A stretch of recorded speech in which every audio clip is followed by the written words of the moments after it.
Hello दोस्तों, कैसे हैं आप सभी। Hope you all fine. तो चलिए स्टार्ट करते हैं आज का अपना क्लास। आज का हमारा टॉपिक है a clause. A clause words का वो ग्रुप होता है जिसमें सब्जेक्ट एंड वर्ब होते हैं और इनके बीच में एक रिलेशनशिप होता है। क्लॉज हमेशा सब्जेक्ट क्या करता है उसका इंफॉर्मेशन देता है। ये दो तरह के होते हैं, एक होता है इंडिपेंडेंट क्लॉज, दूसरा होता है डिपेंडेंट क्लॉज। इंडिपेंडेंट क्लॉज जिसमें सब्जेक्ट वर्ब और एक कंप्लीट थॉट होता है, वहीं पर डिपेंडेंट क्लॉज जिसमें सब्जेक्ट एंड वर्ब होते हैं पर एक कंप्लीट थॉट नहीं होता है। तो दोस्तों हम यहाँ एक एग्जाम्पल सेंटेंस देख सकते हैं। ही प्लेस क्रिकेट रेगुलरली। ही जो कि सब्जेक्ट है, प्लेस वर्ब है, क्रिकेट रेगुलरली एक थॉट है। तो यहाँ हम देख सकते हैं ग्रुप्स ऑफ वर्ड्स है, सब्जेक्ट वर्ब का कॉम्बिनेशन भी है और इसमें एक कंप्लीट थॉट भी है। तो ये हम समझ सकते हैं ये एक इंडिपेंडेंट क्लॉज है। कुछ ऐसे भी सेंटेंस होते हैं जो अपने आप में ही कंप्लीट होते हैं, जिनमें किसी और क्लॉज को ऐड करने की जरूरत नहीं पड़ती है। जैसे आप यहाँ एक एग्जाम्पल सेंटेंस देख सकते हैं, यू मे सिट। यहाँ सब्जेक्ट है, वर्ब है और एक कंप्लीट थॉट है। अब हम समझते हैं डिपेंडेंट क्लॉज होते क्या हैं। इनमें सब्जेक्ट एंड वर्ब कॉम्बिनेशन तो होता है लेकिन कंप्लीट थॉट नहीं होता है। कुछ एग्जाम्पल हम यहाँ देख सकते हैं। डिपेंडेंट क्लॉज जो होते हैं हमेशा इंडिपेंडेंट क्लॉज पे डिपेंडेंट रहते हैं। चलिए अब हम देख लेते हैं एक example sentence, wherever you like. ये एक डिपेंडेंट क्लॉज है जिसको हम कंप्लीट सेंटेंस में कन्वर्ट करने के लिए एक इंडिपेंडेंट क्लॉज जो कि यू मे सिट का हेल्प लिया हुआ है। अब हमारा कंप्लीट सेंटेंस तैयार है। यहाँ कुछ और एग्जाम्पल देख सकते हैं। Independent clause express a complete thought and can stand alone. Dependent clause जो अपने आप में ये कंप्लीट थॉट लिए होता है, तो ये कंप्लीट सेंटेंस होता है, इसे किसी और क्लॉज की हेल्प की जरूरत नहीं पड़ती है। वही डिपेंडेंट क्लॉज जिसमें एक कंप्लीट थॉट नहीं होता है, तो इसे एक इंडिपेंडेंट क्लॉज की हेल्प की जरूरत पड़ती है। डिपेंडेंट क्लॉज तीन तरह के होते हैं, noun clause, adjective clause, adverb clause. चलिए सबसे पहले हम नाउन क्लॉज को समझते हैं।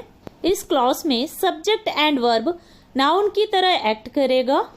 यहाँ हम इस सेंटेंस में देख सकते हैं दैट आई विल फेल। आई जो कि सब्जेक्ट है, फेल वर्ब है, जिसे हमने एक वन वर्ड में फियर जो कि एक नाउन है, किस तरह से हमने यूज किया हुआ है। हम एक और एग्जाम्पल सेंटेंस देख सकते हैं, that you have come please me. यहाँ यू सब्जेक्ट है, कम वर्ब है, प्लीज मी जो कि एक नाउन है, किस तरह से हमने सब्जेक्ट और वर्ब को नाउन के फॉर्म में यूज किया हुआ है। चलिए अब हम समझते हैं एडजेक्टिव क्लॉज क्या होते हैं। एडजेक्टिव क्लॉज में सब्जेक्ट एंड वर्ब एडजेक्टिव की तरह एक्ट करते हैं। इस सेंटेंस में सब्जेक्ट एंड वर्ब नाउन को डिस्क्राइब करते हैं। कुछ एग्जाम्पल सेंटेंस हम यहाँ देख सकते हैं, the umbrella which has broken handle is mine. यहाँ हम देख सकते हैं विच हैज ब्रोकन हैंडल, ये एक एडजेक्टिव क्लॉज है। किस तरह से द अम्ब्रेला जो कि एक नाउन है इसे डिस्क्राइब कर रहा है। चलिए कुछ और एग्जाम्पल हम देख सकते हैं, he met a girl whose eyes were blue. यहाँ हम देख सकते हैं हुज आईज वेयर ब्लू जो कि एक एडजेक्टिव क्लॉज है, किस तरह से गर्ल को डिस्क्राइब कर रहा है। चलिए अब हम समझते हैं एडवर्ब क्लॉज को। इस सेंटेंस में सब्जेक्ट एंड वर्ब एडवर्ब की तरह एक्ट करता है। कुछ एग्जाम्पल सेंटेंस हम यहाँ देख लेते हैं। यहाँ सब्जेक्ट एंड वर्ब है व्हेन द इवनिंग केम, वही एडवर्ब है रेस्टेड। तो दोस्तों आज की क्लास में हमने क्या सीखा, व्हाट इज क्लॉज। क्लॉज होता क्या है, क्लॉज में सब्जेक्ट एंड वर्ब का कॉम्बिनेशन होता है, साथ में एक कंप्लीट थॉट होता है। ये दो तरह के होते हैं, एक होता है डिपेंडेंट क्लॉज, दूसरा होता है इंडिपेंडेंट क्लॉज। इंडिपेंडेंट क्लॉज में सब्जेक्ट वर्ब के साथ एक कंप्लीट थॉट होता है, डिपेंडेंट क्लॉज में सब्जेक्ट एंड वर्ब का कॉम्बिनेशन होता है जिसमें कंप्लीट थॉट नहीं होता है। डिपेंडेंट क्लॉज तीन तरह के होते हैं, एक होता है नाउन क्लॉज, दूसरा होता है एडजेक्टिव क्लॉज, तीसरा होता है adverb clause. Noun clause sentence में नाउन की तरह एक्ट करता है, एडजेक्टिव क्लॉज सेंटेंस में एडजेक्टिव की तरह एक्ट करता है, एडवर्ब क्लॉज सेंटेंस में एडवर्ब की तरह एक्ट करता है। यहाँ कुछ और एग्जाम्पल आप देख सकते हैं इंडिपेंडेंट क्लॉज के। यहाँ कुछ और एग्जाम्पल्स डिपेंडेंट क्लॉज के आप देख सकते हैं। आज के वीडियो में बस इतना ही दोस्तों, हम फिर मिलेंगे अगले वीडियो में। अगर आपको ऐसे ही वीडियो और देखनी हो तो प्लीज सब्सक्राइब माय चैनल।